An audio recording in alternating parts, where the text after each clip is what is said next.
Hey there, I'm Anthony Romano, and this video is going to quickly be on some tips for using BCAAs on keto, and particularly, do you even need BCAAs on keto? So, we'll get into this, and I'm going to explain all the benefits and the areas where you don't even need BCAAs on keto.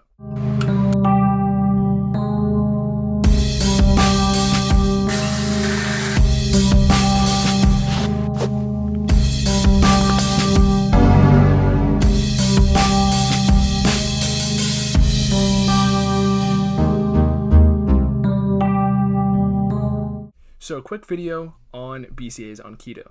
Essentially, a lot of people go to BCAAs because they are anti-catabolic, okay? Same with essential amino acids, which are essentially a better product as long as they have the same amount of leucine, which is the primary anabolic amino acid, which is the main catalyst in BCAA supplements.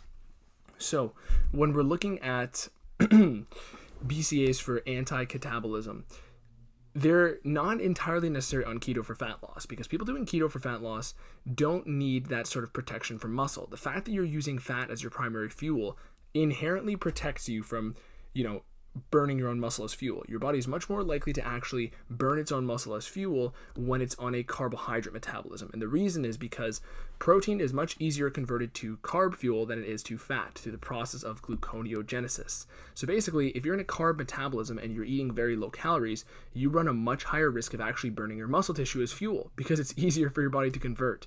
But essentially, your body's never going to actually convert its muscle tissue into fuel unless that's a dire scenario. And when you're on a carb metabolism and you're under fueling carbs, that is where you're going to have this sort of danger state that your body perceives. So when you're actually using BCAAs on keto for anti-catabolic purposes, BCAAs themselves are structurally similar to ketones. So when we're looking at the anti-catabolic effects, scientists actually believe there may be a direct anti-catabolic effect of ketones, but they haven't proven that yet. It may be a chain reaction, and simply entering that fat state is the leading theory as to why muscle protein is not used as a fuel source while on keto, at least not primarily. Most of the protein your body actually will convert through gluconeogenesis is going to come from your food, and that's going to come from some amino acids and from some glycerol, which is the backbone of fat. So even some of your fat is going to convert into carb fuel. So you don't have to worry about that in terms of doing glycolytic activity.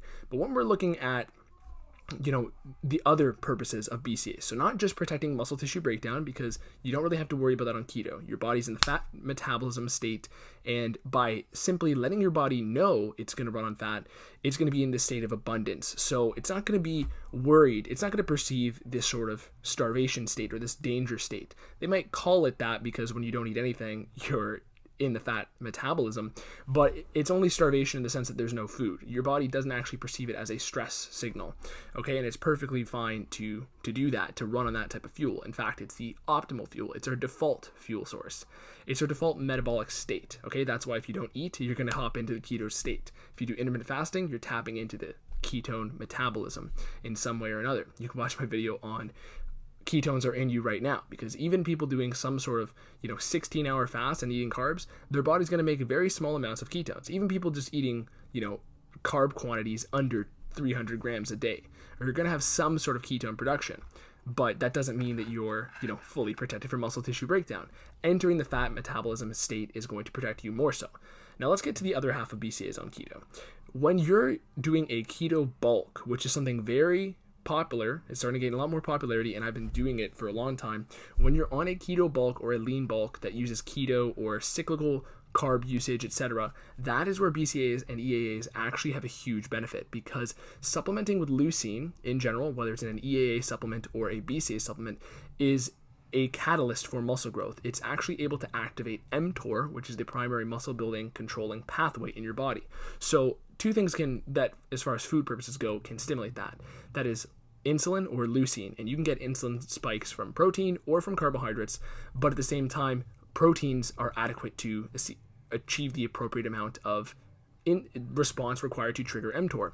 So you don't have to worry about this. And in fact, I personally believe it's better to get that from a lower carb state, because you're not going to be overdoing that insulin spike, right? That is where you get this sort of signal sent to your body that it needs to store fat. So that's why you don't want to overdo the insulin spike. But when you're in a keto state, you're inherently in a lower insulin state. Then from there, if you have insulinogenic proteins or amino acids, you can experience muscle growth, and that is the primary pathway. So when you have BCAAs or EAA supplements and you're using them in this muscle building context, that is where it's much more worth your money to actually invest in a BCAA or EAA supplement.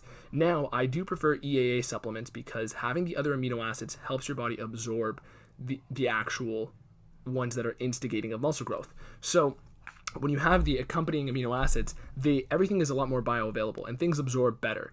As far as the insulin spike, it's not going to be as jacked up as just having a huge dose of leucine, over 5 grams or so. So for some people doing large amounts of muscle building, over 5 grams, so 5,000 milligrams of leucine in your BCAA supplement per day or EAA supplement per day is sufficient for muscle growth. And this is where you're going to see gains being stimulated, and that's why, you know, the golden era guys would supplement with amino acids all throughout the day. They would always have their body in this state of elevated amino acids in the bloodstream. So in the muscle building context, that's where you're going to have far better benefits coming from using a BCAA supplement. In the cutting context, you won't really need it as much. But here's my 2 cents from 8 years of keto dieting and bodybuilding. When you are using a BCAA supplement in a ketogenic diet for fat loss, I find better gym performance when I'm using the amino acid supplements. And I've done years without them, years with them, years with essentials, years with BCAAs. I find better performance when I have a wider spectrum of amino acids. So essential amino acids are more beneficial for cutting too because they don't trigger that insulin response as much. And you essentially get a more balanced influx of these amino acids rather than just a jacked up spike of insulin from overdoing leucine. Now, you're not going to turn off fat burning with the insulin spike from BCAAs. With whey protein, it's a completely different deal, and you can download my whey protein guide if it's out right now. Well, it's still free, but it might not be up by the time this video is out. But click the little notification bell, you'll get updates on when it's out. Either way, the insulin spike from BCAAs is not going to be a big deal for fat burning, but it just might not be necessary while you're cutting. However, workout performance can improve from it. So if you're bulking or doing some sort of muscle building focus, right, if that's one element of your plan, I highly recommend using an EAA supplement or a BCAA supplement while you're training on keto. If you're somebody doing fat burning and maybe you don't have a large amount of muscle to lose anyways, or maybe you do, you don't need the BCAAs. Your body's tapping into fat stores. It's not going to be converting your own muscle protein into glucose because it doesn't want to. It's not the primary fuel source. So hopefully this video gave you some insight. My name is Anthony Romano. Follow me on Instagram, subscribe to me right now, and like this video. And I hope you enjoyed the audio quality because I have my new mic going here. And this video was a quick way for me to test that as well, but give you some value at the same time. So thank you for watching. Anthony Romano. Peace.